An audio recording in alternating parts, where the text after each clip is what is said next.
put your hands together and keep them together for the lovely Jennifer Allen!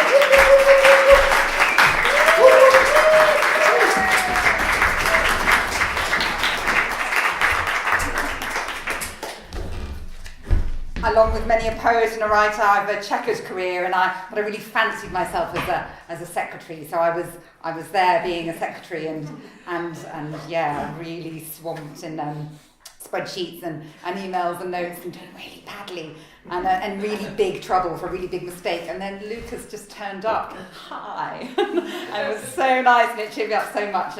And he was liked by everybody, as he just is. So that was the other side of that story. So along with my checkered career, I've been trying to write novels for years and years and years. My twin has said he doesn't want to have another Christmas of an unfinished novel. So, because he's had a lifetime of it, because I started when I was 6. So one of the kind of the new resolutions is that a writer said to me, the only way you're going to kind of finish your novel if you're working full time is to get up an hour earlier. And I said, I can't get up at 4:30. And she said, well 40 minutes, the train before, can you do that? And I said, I could. So I am taking this incredibly early train to Brighton in an attempt to because I get a seat and I'm writing my book. But when I'm not writing my book, I'm writing poems, and this is one that I wrote. The Dawn Train. Finger of light tweaks back the black and heralds day. I blink out bleary, sulky with sleep, to watch the crimson fringe push up the shaft of night, a canopy of sky. My face numb with sleep, my limb heavy with wear, my eyes stormed by this celestial show, a rhapsody of lights racing the harried land below. The finger, blaze red, stretches out a curtain of creeping grey to hoping green, to flying green. Twilight backwards, bright sapphire gilded emerald giving into light and rush of day. And then, sudden triumph, timed perfection, she hovers on her own horizon, scarlet majesty, circling over heaven's earth, faking shy, really gorgeous, the sun. Queen on clouds of smitten sky, she hails the hour of subject earth and rules a whitened day. So on this train,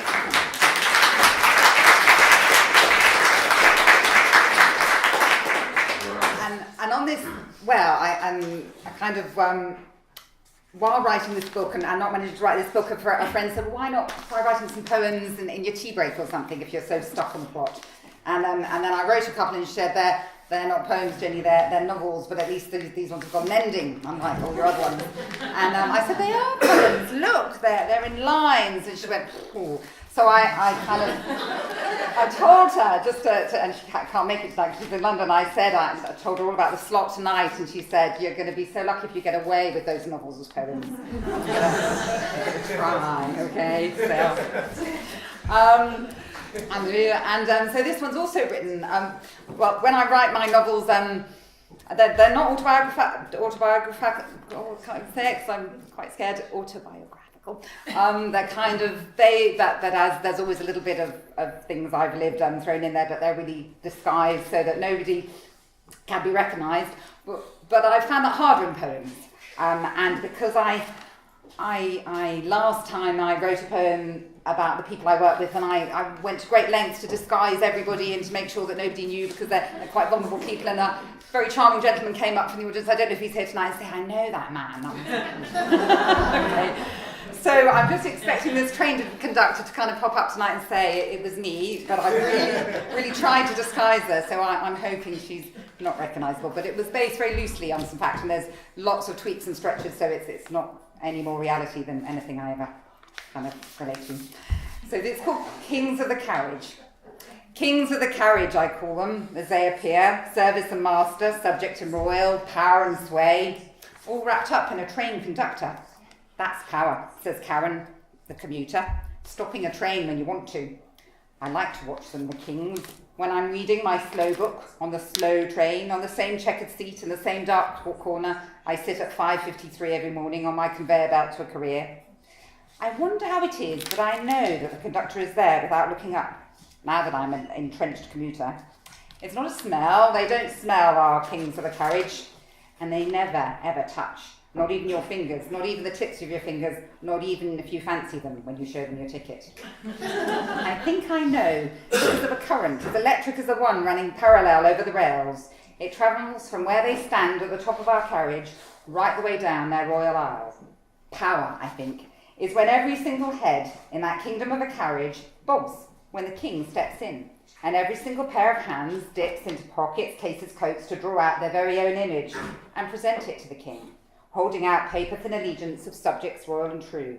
And every morning, without fail, with a brisk nod, the king accepts. Occasionally, there's a flurry of interruptions to his smooth passage down our train. Seasoned commuter that I am, I now know that the start of every month brings more stops and starts to his walk down his carpet of lino as he churns this chunky machine to tune their pay. But generally, the bob and dip and bow regular were all equally subservient to the conductor king. I like that. I like that the surly man in stripes scrabbles just as much as the woman in checks as the girl in boots. I like that we are all bound equal to a man in trousers and trainers whose job is currently in question. I like, now that my life is reduced to the width of a train track, and these things matter, I really like that I'm a real commuter, a seasoned ticket holder, and I don't have to scrabble for a ticket. I just fish and flounce and flick my wallet to show the king my face, almost as wiped out on my ID as it is on the 5:53 to London. Sometimes, not as often as me and my newspaper would like, he is a she. I know this, even before looking up. It is not that the current is any less electric. It's not that a woman has any less force.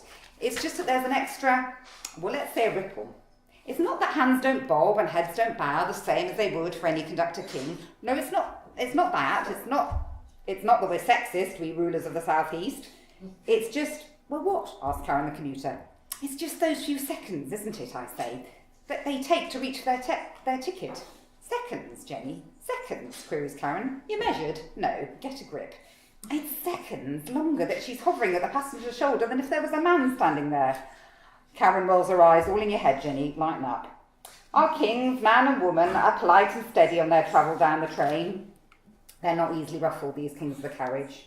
So I remember the day exactly, Friday, my favourite day in this wide, adventurous line of mine on the tracks. I remember her voice, which heralded her over the tannoy announcing battle, light and sure and maybe a little grainy. She followed her own voice in person, standing at the head of carriage 4, not so much leaning into seat 63 as holding it up.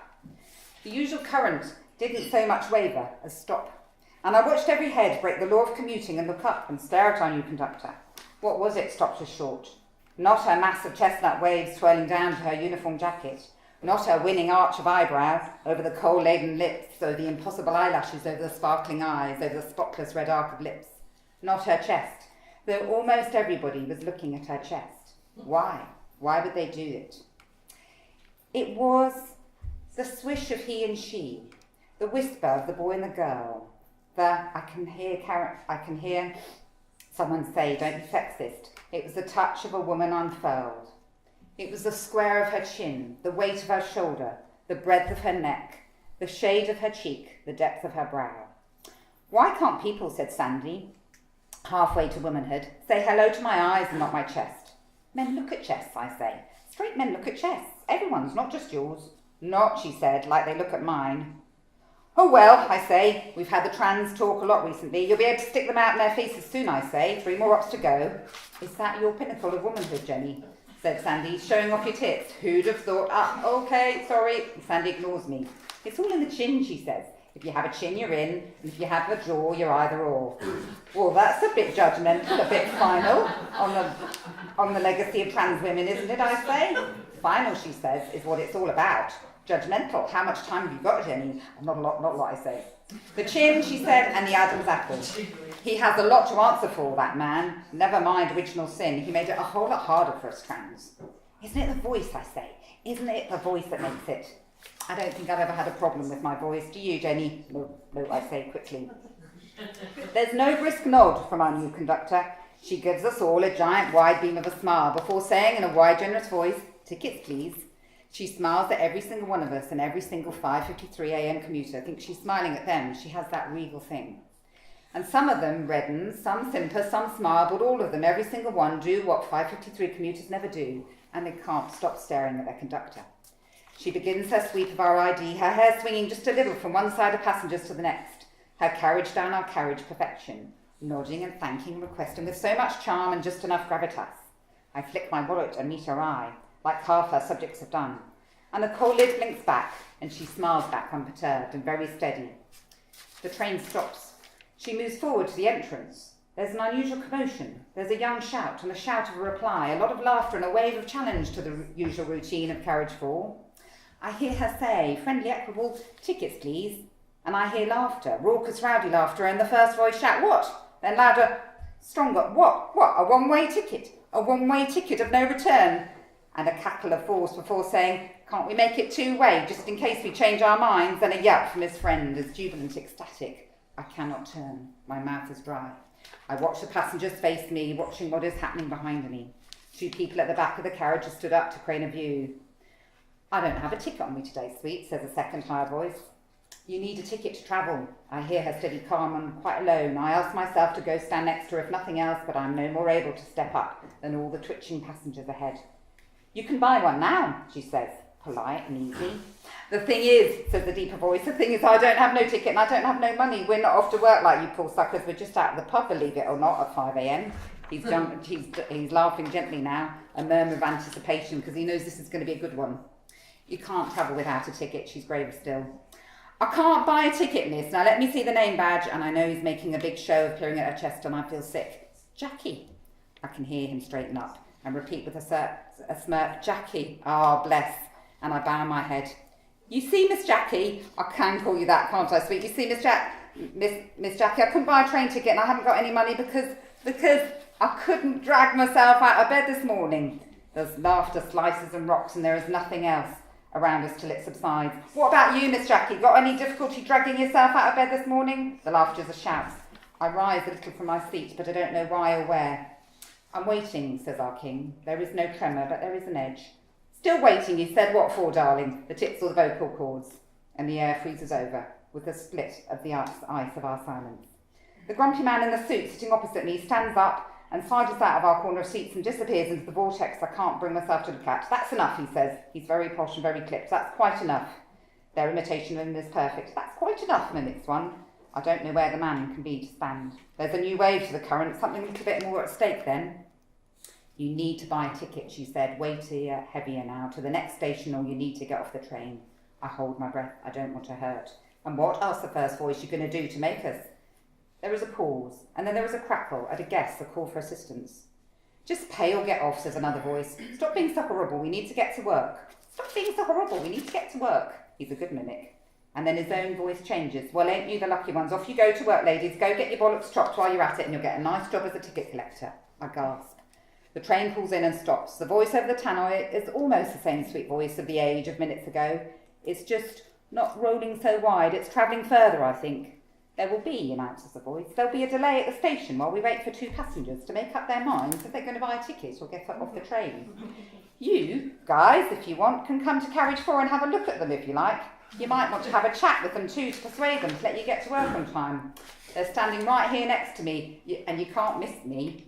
Oh, but you might miss them. After all, they're just legging it as I speak. There's a click from the tannoy as the doors rumble open. I see a white top alongside a dark jacket and 2 white faces racing very fast past our windows. I hear a passenger say, nice work, I guess to our conductor, and I hear our king say, job done, as the commuter train and 5:53 in carriage 4 move on.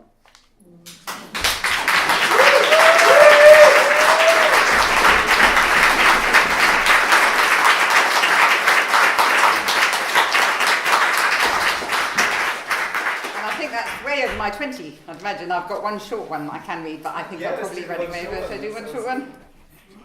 And this is, sometimes I do write poems for people, undisguised people, and this is for a friend who's just been diagnosed with secondary cancer. Walking with cancer. You walk with trees the same way you walk with us.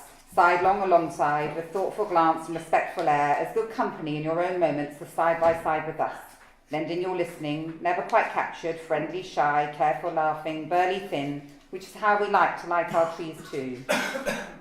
So when word rips through our walking of the cancer that had bitten beneath your skin to your bone, we broke out in dismay, and my reproach, my rage, turned to a nature that I thought to cherish you.